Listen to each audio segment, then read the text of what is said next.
जय श्री हरि, जय श्री कृष्णा। श्रीमद् भागवत गीता का 14वां अध्याय। इस अध्याय में सत्व, रज और तम इन तीनों गुणों के स्वरूप का, उनके कार्य, कारण और शक्ति का तथा वे किस प्रकार किस अवस्था में जीवात्मा को कैसे बंधन में डालते हैं और किस प्रकार इनसे छूटकर मनुष्य परम पद को प्राप्त हो सकता है तथा इन तीनों गुणों से अतीत होकर परमात्मा को प्राप्त मनुष्य के क्या लक्षण हैं, इन्हीं त्रिगुण संबंधी बातों का विवेचन किया गया है।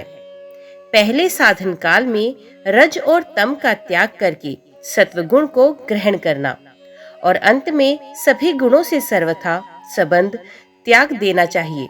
इसको समझाने के लिए उन तीनों गुणों का विभाग पूर्वक वर्णन किया गया है। इसलिए इस अध्याय का नाम गुणत्रय विभाग योग रखा गया है। 13वें अध्याय में क्षेत्र और क्षेत्रज्ञ के लक्षणों का निर्देश करके उन दोनों के ज्ञान को ही ज्ञान बतलाया और उसके अनुसार क्षेत्र के स्वरूप, स्वभाव, विकार और उसके तत्वों की उत्पत्ति के कर्म आदि तथा क्षेत्रज्ञ के स्वरूप और उसके प्रभाव का वर्णन किया। वहां 19वें श्लोक से प्रकृति पुरुष के नाम से प्रकरण आरंभ करके गुणों को प्रकृतिजन्य बतलाया और 21वें श्लोक में ये बात भी कही कि पुरुष के बार बार अच्छी बुरी योनियों में जन्म होने में गुणों का संग ही होता है। गुणों के भिन्न भिन्न स्वरूप क्या हैं, ये जीवात्मा को कैसे शरीर में बांधते हैं, किस गुण के संग से किस योनि में जन्म होता है, गुणों से छूटने के उपाय क्या हैं, गुणों से छूटे हुए पुरुषों के लक्षण तथा आचरण कैसे होते हैं, ये सब बातें जानने की स्वाभाविक ही इच्छा होती है। अतएव इसी विषय का स्पष्टीकरण करने के लिए इस 14वें अध्याय का आरंभ किया गया है। 13वें अध्याय में वर्णित ज्ञान को ही स्पष्ट करके 14वें अध्याय में विस्तार पूर्वक समझाना है। इसलिए पहले भगवान 2 श्लोकों में उस ज्ञान का महत्व बतलाकर उसके पुण्य वर्णन की प्रतिज्ञा करते हैं। श्री भगवान बोले, ज्ञानों में भी अति उत्तम उस परम ज्ञान को मैं फिर कहूंगा, जिसको जानकर सब मुनिजन इस संसार से मुक्त होकर परम सिद्धि को प्राप्त हो गए हैं। इस ज्ञान को आश्रय करके अर्थात धारण करके मेरे स्वरूप को प्राप्त हुए पुरुष सृष्टि के आदि में पुण्य उत्पन्न नहीं होते और प्रलय काल में भी व्याकुल नहीं होते। हे अर्जुन, मेरी महत ब्रह्म रूप मूल प्रकृति संपूर्ण भूतों की योनि है, अर्थात गर्भाधान का स्थान है और मैं उस योनि में चेतन समुदाय रूप गर्भ को धारण करता हूँ। उस जड़ चेतन के संयोग से सब भूतों की उत्पत्ति होती है। हे अर्जुन, नाना प्रकार के सब योनियों में जितनी मूर्तियां अर्थात शरीरधारी प्राणी उत्पन्न होते हैं, प्रकृति तो उन सबके गर्भ धारण करने वाली माता है और मैं बीज को स्थापन करने वाला पिता हूँ। हे अर्जुन, सत्वगुण, रजोगुण और तमोगुण ये प्रकृति से उत्पन्न तीनों गुण अविनाशी जीवात्मा को शरीर में बांधते हैं। हे निष्पाप, उन तीनों गुणों में सत्वगुण तो निर्मल होने के कारण प्रकाश करने वाला और विकार रहित है। वे सुख के संबंध से और ज्ञान के संबंध से अर्थात उसके अभिमान से बांधता है। हे अर्जुन, राग रूप रजोगुण को कामना और आसक्ति से उत्पन्न जान। वे इस जीवात्मा को कर्मों और उनके फल के संबंध में बांधता है। हे अर्जुन, सब देहाभिमानियों को मोहित करने वाले तमोगुण को तो अज्ञान से उत्पन्न जान। वे इस जीवात्मा को प्रमाद, आलस्य और निद्रा द्वारा बांधता है। हे अर्जुन, सत्वगुण सुख में लगाता है और रजोगुण कर्म में तथा तमोगुण तो ज्ञान को ढककर प्रमाद में भी लगाता है। हे अर्जुन, रजोगुण और तमोगुण को दबाकर सत्वगुण, सत्वगुण और तमोगुण को दबाकर रजोगुण, वैसे ही सत्वगुण और रजोगुण को दबाकर तमोगुण होता है अर्थात बढ़ता है। जिस समय इस देह में तथा अंतकरण और इंद्रियों में चेतनता और विवेक शक्ति उत्पन्न होती है, उस समय ऐसा जानना चाहिए कि सत्वगुण बड़ा है। हे अर्जुन, रजोगुण के बढ़ने पर लोभ, प्रवृत्ति, सर्वार्थ बुद्धि से कर्मों का काम भाव से आरंभ, अशांति और विषय भोगों की लालसा, ये सब उत्पन्न होते हैं। हे अर्जुन, तमोगुण के बढ़ने पर अंतकरण और इंद्रियों में अप्रकाश, कर्तव्य कर्मों में अप्रवृत्ति और प्रमाद अर्थात व्यर्थ चेष्टा और निद्रादि अंतकरण की मोहिनी वृत्तियां, ये सभी उत्पन्न होते हैं। जब ये मनुष्य सत्व गुण की वृद्धि में मृत्यु को प्राप्त होता है, तब तो उत्तम कर्म करने वालों के निर्मल दिव्य स्वर्ग आदि लोगों को प्राप्त होता है। रजोगुण के बढ़ने पर मृत्यु को प्राप्त होकर कर्मों की आसक्ति वाले मनुष्यों में उत्पन्न होता है तथा तमोगुण के बढ़ने पर मरा हुआ मनुष्य कीट, पशु आदि मूढ़ योनियों में उत्पन्न होता है। श्रेष्ठ कर्म का तो सात्विक अर्थात सुख, ज्ञान और वैराग्य आदि निर्मल फल कहा गया है। राजस कर्म का फल दुख एवं तामस कर्म का फल अज्ञान कहा गया है। सत्व गुण से ज्ञान उत्पन्न होता है, रजोगुण से निस्संदेह लोभ तथा तमोगुण से प्रमाद और मोह उत्पन्न होते हैं और अज्ञान भी होता है। सत्व गुण में स्थित पुरुष स्वर्ग आदि उच्च लोकों को जाते हैं। रजोगुण में स्थित राजस पुरुष मध्य में अर्थात मनुष्य लोक में ही रहते हैं और तमोगुण के कार्य रूप निद्रा, प्रमाद और आलस्य आदि में स्थित तामस पुरुष अधोगति को अर्थात कीट, पशु आदि नीच योनियों को तथा नरकों को प्राप्त होते हैं। जिस समय दृष्टा तीनों गुणों के अतिरिक्त अन्य किसी को करता नहीं देखता और तीनों गुणों से अत्यंत परे सच्चिदानंद घन स्वरूप मुझ परमात्मा को तत्व से जानता है, उस समय वे मेरे स्वरूप को प्राप्त होता है। ये पुरुष शरीर की उत्पत्ति के कारण रूप इन तीनों गुणों का उल्लंघन करके जन्म, मृत्यु, वृद्धावस्था और सब प्रकार के दुखों से मुक्त हुआ परमानंद को प्राप्त होता है। अर्जुन बोले, इन तीनों गुणों से अतीत पुरुष किन किन लक्षणों से युक्त होता है और किस प्रकार के आचरणों वाला होता है तथा हे प्रभु, मनुष्य किस उपाय से इन तीनों गुणों से अतीत होता है। श्री भगवान बोले, हे अर्जुन, जो पुरुष सत्व गुण के कार्य रूप प्रकाश को और रजोगुण के कार्य रूप प्रवृत्ति को तथा तमोगुण के कार्य रूप मोह को भी ना तो प्रवृत्त होने पर उनसे द्वेष करता है और ना निर्वृत्त होने पर उनकी आकांक्षा करता है, जो साक्षी के सदृश स्थित हुआ गुणों द्वारा विचलित नहीं किया जा सकता और गुण ही गुणों में बरतते ऐसा समझता हुआ, जो सच्चिदानंद घन परमात्मा में एक ही भाव से स्थित रहता है एवं उस स्थिति से कभी विचलित नहीं होता, जो निरंतर आत्म भाव में स्थित दुख सुख को समान समझने वाला, मिट्टी, पत्थर और स्वर्ग में समान भाव वाला, ज्ञानी प्रिय तथा अप्रिय को एक सा मानने वाला और अपनी निंदा स्तुति में भी समान भाव वाला है, जो मान और अपमान में सम है, मित्र और वैरी के पक्ष में भी सम है एवं संपूर्ण आरंभों में कर्तापन के अभिमान से रहित है, वे पुरुष गुणातीत कहा जाता है। और जो पुरुष व्यभिचारी भक्ति योग द्वारा मुझको निरंतर भजता है, वे भी इन तीनों गुणों को भली भांति लांघ कर सच्चिदानंद घन ब्रह्म को प्राप्त होने के लिए योग्य बन जाता है, क्योंकि उस अविनाशी पर ब्रह्म का और अमृत का तथा नित्य धर्म का और अखंड एक रस आनंद का आश्रय मैं खुद हूँ। ओम नमो भगवते वासुदेवाय नमः। जय श्री हरि, जय श्री कृष्णा। श्रीमद् भागवत गीता का 15वां अध्याय।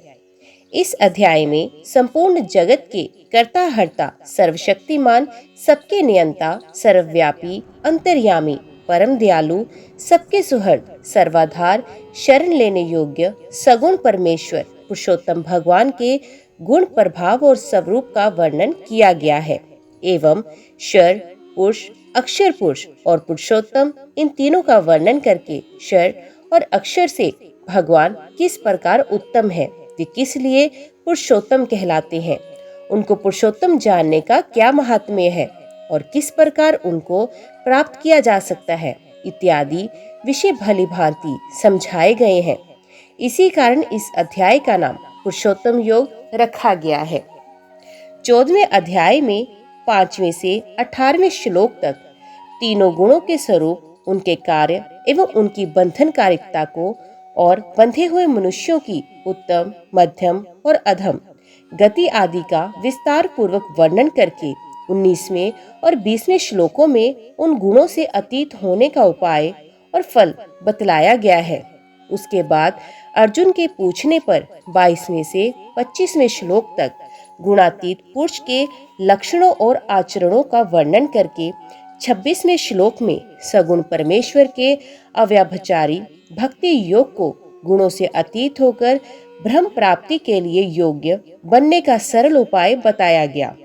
अतएव भगवान में अव्यभिचारी भक्ति योग अनन्य प्रेम उत्पन्न कराने के उद्देश्य से अब उस सगुण परमेश्वर पुरुषोत्तम भगवान के गुण, प्रभाव और स्वरूप का एवं गुणों से अतीत होने में प्रधान साधन वैराग्य और भगवत शरणागति का वर्णन करने के लिए 15वें अध्याय का आरंभ किया जाता है। यहाँ पहले संसार में वैराग्य उत्पन्न कराने के उद्देश्य से 3 श्लोकों द्वारा संसार का वर्णन वृक्ष के रूप में करते हुए वैराग्य रूप शस्त्र द्वारा उसका छेदन करने के लिए कहते हैं। श्री भगवान बोले, आदि पुरुष परमेश्वर रूप मूल वाले हैं और ब्रह्म रूप मुख्य शाखा वाले हैं। जिस संसार रूप पीपल वृक्ष को अविनाशी कहते हैं तथा वेद जिसके पत्ते कहे गए हैं, उस संसार रूप वृक्ष को जो पुरुष मूल सहित सत्व से जानता है, वे वेद के तात्पर्य को जानने वाला है।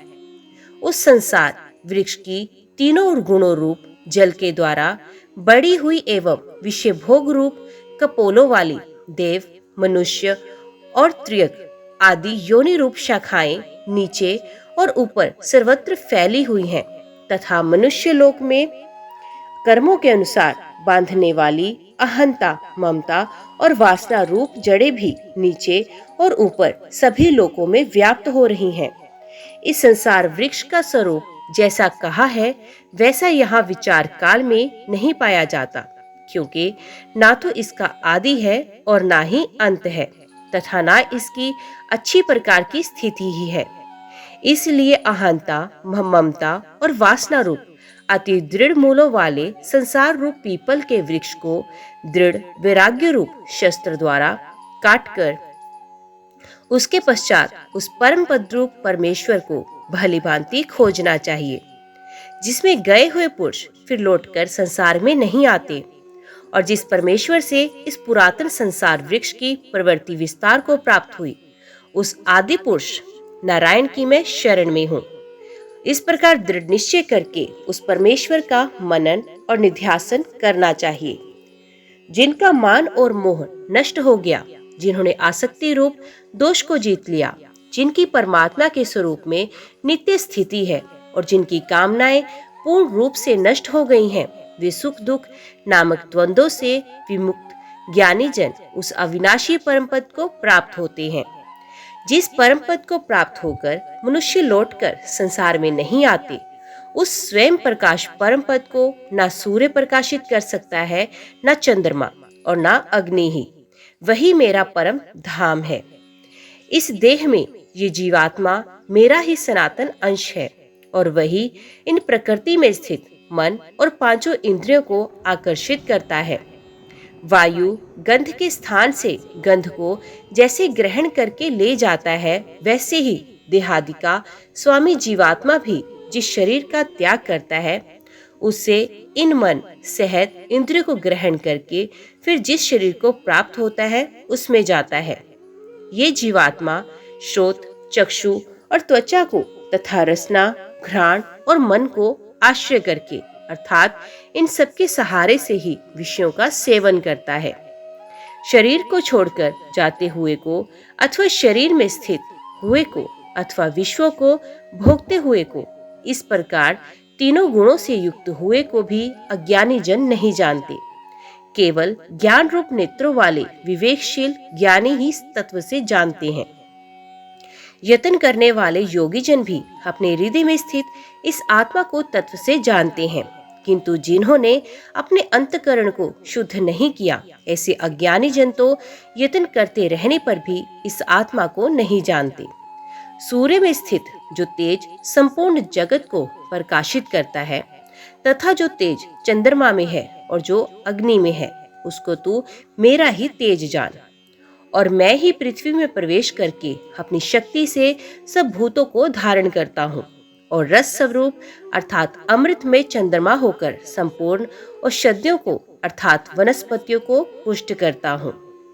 मैं ही सब प्राणियों के शरीर में स्थित रहने वाला प्राण और अपान से संयुक्त विश्वाश्वर अग्नि रूप होकर 4 प्रकार के अन्न को पचाता हूँ। मैं ही सब प्राणियों के हृदय में अंतर्यामी रूप में स्थित हूँ तथा मुझसे ही स्मृति, ज्ञान और अपोहन होता है और सब वेदों द्वारा मैं ही जानने योग्य हूँ तथा वेदांत का कर्ता और वेदों को जानने वाला भी मैं ही हूँ। इस संसार में नाशवान और अविनाशी भी ये 2 प्रकार के पुरुष हैं। इनमें संपूर्ण भूत प्राणियों के शरीर तो नाशवान और जीवात्मा अविनाशी कहा जाता है। इन दोनों से उत्तम पुरुष तो अन्य ही हैं, जो तीनों लोकों में प्रवेश करके सबका धारण पोषण करता है।